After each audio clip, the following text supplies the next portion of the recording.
শুরুতেই জানিয়ে দিব সিরিয়ায় হামলা করল ইসরায়েল।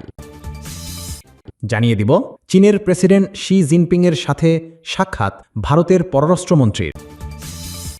এরপর রয়েছে ইরাকের তেলক্ষেত্রে বিস্ফোরণের কারণে কার্যক্রম স্থগিত করেছে মার্কিন কোম্পানি। সর্বশেষ থাকছে সেনাবাহিনীর চাপে নেতানিয়াহু। সিরিয়ায় হামলা করল ইসরায়েল। সিরিয়ার সার্বভৌমত্ব লঙ্ঘনের এ ধরনের ঘটনার ফলে অঞ্চল জুড়ে উত্তেজনা আরও বাড়তে পারে বলে আশঙ্কা করা হচ্ছে। সিরিয়ার দক্ষিণাঞ্চলীয় ড্রুজ অধ্যুষিত শহর সুয়াইদায় হামলা করেছে ইসরায়েল। মঙ্গলবার 15 জুলাই দেশটির প্রধানমন্ত্রী বেনিয়ামিন নেতানিয়াহু ও প্রতিরক্ষামন্ত্রী ইসরায়েল কাচ এক যৌথ বিবৃতিতে এই তথ্য নিশ্চিত করেছেন। বিবৃতিতে বলা হয়, ড্রুজ সম্প্রদায়ের বিরুদ্ধে সিরীয় সরকারের কার্যকলাপের জবাবে ইসরায়েলি বাহিনী সুয়াইদা শহরে সরকারি বাহিনী ও অস্ত্রের অবস্থান লক্ষ্য করে হামলা চালিয়েছে।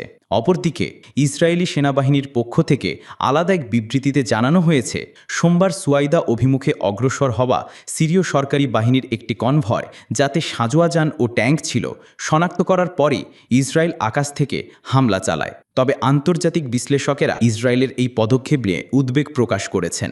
তাদের মতে, ড্রুজদের রক্ষা করার অজুহাত দেখিয়ে ইসরায়েল দখলকৃত গোলান হাইটসের বাইরে সিরিয়ার অভ্যন্তরে আরও গভীরভাবে তার সামরিক ও কৌশলগত প্রভাব বিস্তারের চেষ্টা করছে। সিরিয়ার সার্বভৌমত্ব লঙ্ঘনের এ ধরনের ঘটনার ফলে অঞ্চল জুড়ে উত্তেজনা আরও বাড়তে পারে বলে আশঙ্কা করা হচ্ছে। চীনের প্রেসিডেন্ট শি জিনপিংয়ের সাথে সাক্ষাৎ ভারতের পররাষ্ট্রমন্ত্রীর। ভারত ও চীনের মধ্যে দ্বিপক্ষীয় সম্পর্ক সহ সীমান্ত সম্পর্কিত সমস্যা সমাধানের বিষয়ে আলোচনা হয়েছে।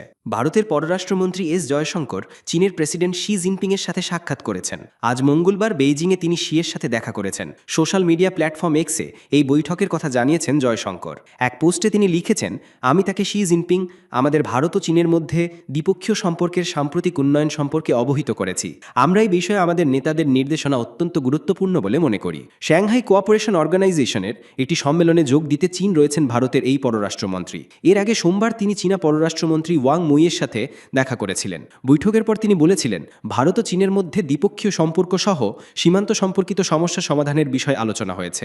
2020 সালে লাইন অফ অ্যাকচুয়াল কন্ট্রোলে সামরিক অচলাবস্থা এবং এর কারণে দুই দেশের মধ্যে সম্পর্কের টানাপোড়েনের পর এটি ভারতের পররাষ্ট্রমন্ত্রী এস জয়শঙ্করের প্রথম চীন সফর। ইরাকের তেলক্ষেত্রে বিস্ফোরণের কারণে কার্যক্রম স্থগিত করেছে মার্কিন কোম্পানি। স্থানটি সুরক্ষিত না হওয়া পর্যন্ত ক্ষতিগ্রস্ত কেন্দ্রের কার্যক্রম স্থগিত করা হয়েছে।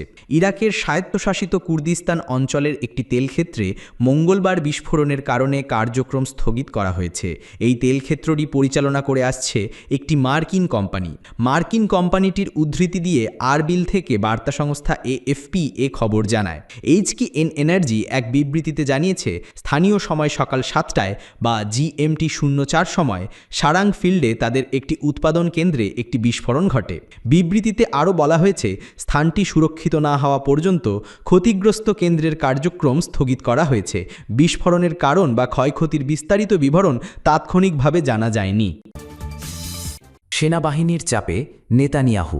সেনাবাহিনীর মূল লক্ষ্য হল সশস্ত্র হুমকি নির্মূল করা, জনগণের উপর নিয়ন্ত্রণ প্রতিষ্ঠা নয়। ইসরায়েলি প্রধানমন্ত্রী বেনিয়ামিন নেতানিয়াহুকে গাজা নিয়ে সুস্পষ্ট রাজনৈতিক কৌশল নির্ধারণে চাপ দিচ্ছে দেশটির সেনাবাহিনী। Israeli chief of staff Eyal Zamir সতর্ক করেছেন, গাজা নিয়ে কোনো রাজনৈতিক চুক্তি না হলে ইসরায়েলের সামনে মাত্র দুটি বিকল্প বাকি থাকবে, তা হল গাজার পূর্ণ দখল। এই বিকল্প গ্রহণ করতে গেলে অপহৃতদের জীবন বিপন্ন হতে পারে এবং সেনাবাহিনীর ওপর দীর্ঘমেয়াদে ব্যাপক চাপ সৃষ্টি হবে। গিডিয়নের রথ অভিযান চালিয়ে যাওয়া, যা সেনাবাহিনীর ওপর বিরাট বোঝা হিসাবে রয়ে যাবে।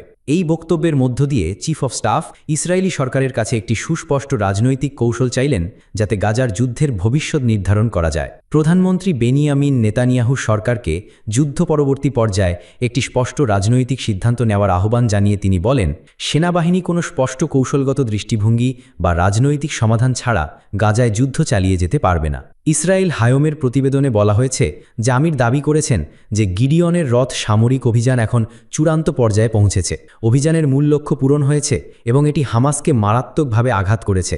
বর্তমানে হামাস গাজার মাত্র 25% এলাকা নিয়ন্ত্রণ করে বলে তিনি দাবি করেন। তবে তিনি দক্ষিণ গাজায় একটি তথাকথিত মানবিক শহর প্রতিষ্ঠার পরিকল্পনা নিয়ে গভীর উদ্বেগ প্রকাশ করেন। তিনি একে একটি গুরুতর কৌশলগত ভুল এবং ফাঁদ হিসাবে বর্ণনা করেন। তিনি বলেন, এটি সেনাবাহিনীর ওপর একটি ভারী বোঝা হয়ে দাঁড়াবে। নিরাপত্তা মন্ত্রিসভার এক বৈঠকে জামির স্পষ্টভাবে জানান 2 মিলিয়নেরও বেশি ফিলিস্তিনির